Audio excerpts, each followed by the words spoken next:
Olá pessoal, chegamos à parte número 8 de Pensamentos para mim próprio, do Imperador Marco Aurélio.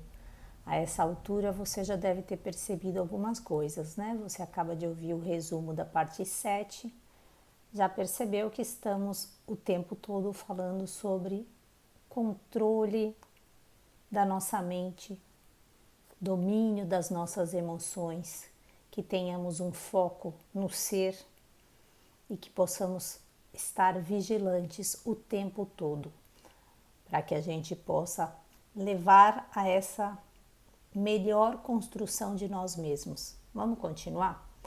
Parte 1 do livro 8. Também isto te leva a renunciar a toda a vaidade.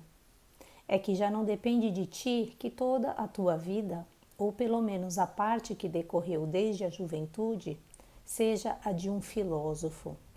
Pelo contrário, aos olhos de muitos como os teus próprios, continuas evidentemente muito afastado da filosofia. Eis-te confundido. Assim, doravante, é muito penoso adquirir a fama de filósofo. O fundamento da tua vida opõe-se-lhe. Se vês exatamente como se põe a questão, não te preocupes mais com o que pensarão de ti. Contenta-te em passar o resto da tua vida, qualquer que seja a duração, como a natureza quer. Reflete sobre o que ela exige e que nenhum outro cuidado te atormente. Reconheceste, após quantos erros, que não pudeste encontrar a felicidade em parte nenhuma, nem nos silogismos, nem na riqueza, nem na glória, nem no prazer, em parte alguma. Em que consiste, pois? Em fazer o que reclama a natureza do homem. E como consegui-lo? Possuindo os princípios que regulam os instintos e as ações. Mas que princípios? Os que decidem do bem e do mal, e segundo os quais é bem para o homem o que o torna justo, temperante, corajoso, independente, e mal o que produz os vícios opostos.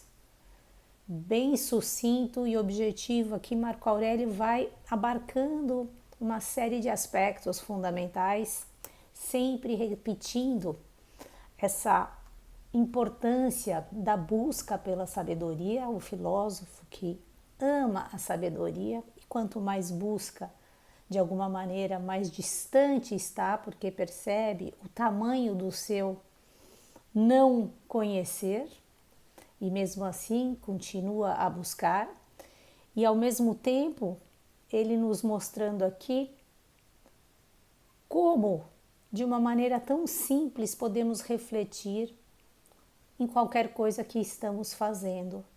Isso que eu vejo hoje, independentemente do que o outro pensa de mim, novamente ele nos lembra que esquece o outro, cuida para que você esteja vigilante sobre você mesmo.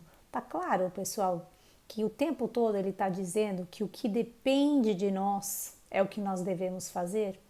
E se eu não estou vigilante comigo mesma, eu vou sofrer as consequências disso em qualquer parte que eu vá. E a felicidade, ela depende justamente disso, da gente saber que depende de nós e fazer as escolhas baseadas nos princípios corretos. Novamente ele nos falando dos princípios. Os estoicos sabiam, e nós, espero, a maioria pelo menos já tenha percebido, que existem leis que regem o mundo. E essas leis, que eu faço parte desse mundo, também regem a minha vida.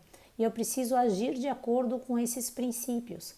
E, por exemplo, quais são princípios fundamentais em toda e qualquer ação que eu vá fazer? O princípio da justiça, fazer o que é necessário na medida correta, da forma correta, dando a cada um o que é de cada um, fazer as coisas com coragem, usando o meu coração, com a determinação, fazendo as coisas por fraternidade e não por egoísmo. Então, se eu estou regida pelos princípios, aquilo que está ligado ao bem, ao que une, ao que me faz como um copartícipe do mundo em que eu vivo, na medida em que eu estou com a minha vida colaborando, ainda que seja 1/100º de segundo enquanto estou aqui existindo.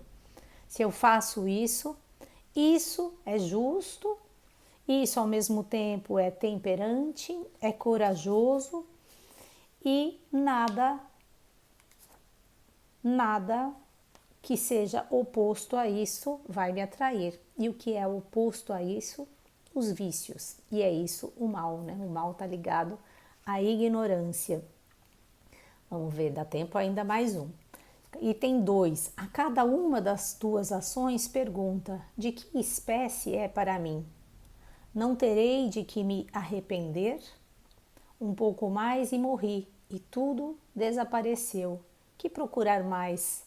Se ajo presentemente como ser inteligente, sociável e sujeito à mesma lei que Deus? É uma pergunta aqui, né? Que procurar mais se ajo presentemente como ser inteligente, sociável e sujeito à mesma lei que Deus? Muitas vezes a gente acaba caindo nos nossos pensamentos circulares e não sabemos que tipo de ação devemos ter. E acabamos fazendo as ações no modo automático de avião, né? Eu vou fazer porque é o que eu sempre fiz, né? E não questionamos. E aí ele está nos ensinando aqui duas coisas. Primeiro, de novo, somos efêmeros, vamos morrer. Mas por que ele insiste tanto nisso, né? Já não sabemos disso?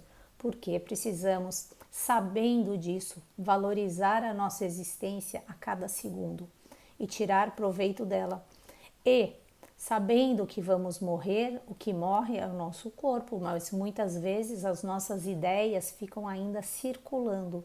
Então, se eu pratico alguma coisa através de uma ideia que vai desenvolver, vamos dizer assim, frutos positivos para a sociedade onde eu estou, ótimo, meu corpo se foi, as minhas ideias permanecem. Se eu pratico, pelo contrário, algo que não é bom e eu morri, eles dizem inclusive isso, né? Isso é bastante sério, né? A questão do karma, da causa e efeito, tudo que você faz tem uma consequência, isso é uma lei, isso é um princípio, né? Então, se eu faço alguma coisa e lá pelas tantas eu já não estou aqui, inclusive, mas alguém se inspirou nesse ato meu que foi mal, de alguma maneira, esta consequência do mal que o outro fez também vai recair sobre mim, porque essa pessoa se inspirou na minha ação. Então veja como é importante que a gente tenha, inclusive, decisões de ações inteligentes, escolhendo dentre, né, inteligere, dentre tantas possibilidades aquilo que é bom, que é sujeito a essa lei de Deus e que contribui para a sociedade. É um parágrafo e tanta coisa que ele está dizendo aqui, né? E aí, se fazemos isso, não temos com o que se arrepender. Continua item 3. Alexandre, César, Pompeu, que são em comparação de Diógenes, Heráclito, Sócrates. Dois grupos aqui de pessoas que ele coloca, né?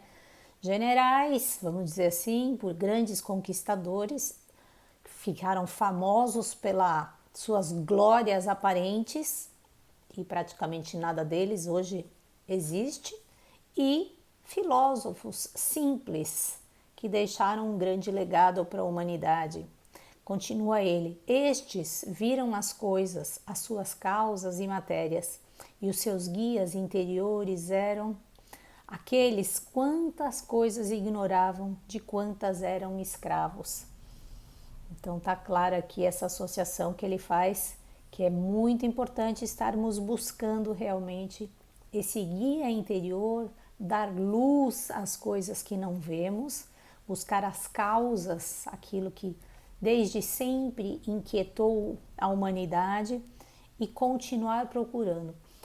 E parar de pensar naquilo que não tem importância, porque somos verdadeiramente escravos quando não sujeitamos a nossa mente, as nossas emoções a ser aquilo que de fato somos.